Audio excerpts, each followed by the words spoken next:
2 months later, on Robin's 16th birthday, the white Volkswagen Cabriolet convertible turned up in the garage. "I hope this is unfancy enough for you," Linda said as Mel handed Robin a wrapped gift box with the key inside. That day, Robin rode her bike to Canyon Country Day and almost got herself killed in traffic several times. She drove the cabriolet for the next 12 years and promised herself that when she had children of her own, they'd be her own flesh and blood.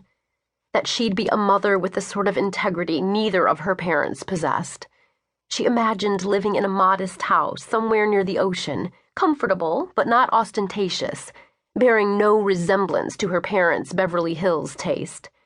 A husband who was down to earth and kind, maybe from the Midwest or Canada, and, most important of all, a baby, warm and chubby with a head smelling of sweet rolls, swaddled to Robin's chest, looking up at her with eyes that held nothing of Mel or Linda justice inside them.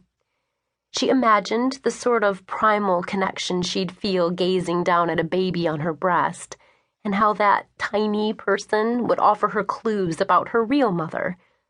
Perhaps, in the shape of her baby's mouth or the color of her eyes, Robin would feel the presence of the young woman from the Inland Empire who'd birthed her. By 34, Robin's baby bug was in full force, but she'd also been single at the time and in the thick of running her agency, No Princess Talent, where she discovered and represented aspiring young female actors, models, and other entertainment industry creatives. When she met Darren at a party, he'd been working sporadically as a freelance camera operator for commercials to support his own work making artistic short films.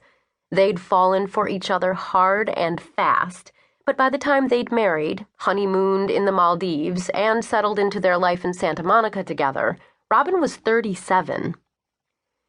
They'd begun trying for a baby, and trying. But month after month, Robin's period showed up. Her OB, Dr. Weiss, tested Robin's ovulation patterns, x-rayed her fallopian tubes, sonogrammed her uterus. All normal. She tested Darren's sperm for motility and count, and both were above average. Weiss remained unconcerned. It often took a year, she said. Perfectly normal. Psychosomatic forces were likely at work.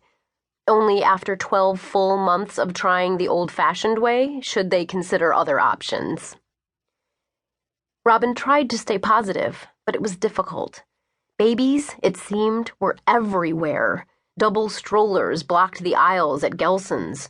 Women brunched at restaurants while breastfeeding their infants. Tiny feet protruding from beneath colorful nursing capes. Actresses all over town took highly publicized maternity leaves documented in magazine sections with titles like Celebrity Bump Watch. Even one of Robin's own clients, a 22-year-old plus-sized model named Molly Bench, for whom Robin scored a contract with Lane Bryant, had already birthed a daughter and gotten back to work. The Facebook pages of Robin's friends from UC Berkeley, even the stauncher feminists from her women's studies program, were smattered with photos of their children, ranging from swaddled infants to middle schoolers with braces on their teeth. Robin tried fertility yoga. She tried acupuncture. She dragged Darren way out to the desert, near Joshua Tree, to visit a hypnotist she'd read about in Whole Parent magazine, a woman who wore her gray-streaked hair in 2 long braids and supposedly unblocked couples trying unsuccessfully to conceive. But Robin and Darren remained blocked. Her anxiety over it took permanent hold of her daily life. Darren, on the other hand, maintained an unflappable optimism.